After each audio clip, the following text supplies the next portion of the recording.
এদিকে তুফান সিনেমার teaser release দেওয়ার পরে বেরিয়ে এলো চাঞ্চল্যকর কিছু তথ্য। তুফান সিনেমার রোমান্টিক গানটি রিলিজের আগেই ভাইরাল হয়ে যায় সোশ্যাল মিডিয়া। গানটিতে দেখা যায় শাকিব খান ও ওপার বাংলার নায়িকা মিমি চক্রবর্তীকে।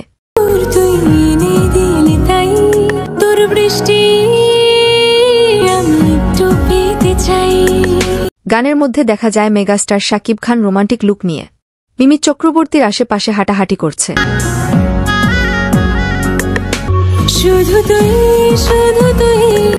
এই নিয়ে এখন চিন্তিত পরিচালক রায়হান রাফি। এটা কিভাবে সম্ভব? রিলিজের আগেই 20 সেকেন্ডের একটি গানের দৃশ্য ভাইরাল হয়ে যায় সোশ্যাল মিডিয়ায়। পরিচালক রায়হান রাফির সাথে যোগাযোগ করার চেষ্টা করতে চাইলে পরিচালক রায়হান রাফি বলেন, আমি এই বিষয়ে এখন পর্যন্ত কোনো কথা বলতে চাচ্ছি না। এই বলে পরিচালক রায়হান রাফি মিডিয়াকে ত্যাগ করে চলে যান। তো প্রিয় ভিউয়ার্স, আসলেই কি তুফান সিনেমায় এমন একটি রোমান্টিক গান রয়েছে কিনা তা আমাদের কমেন্ট করে জানিয়ে দিতে ভুলবেন না।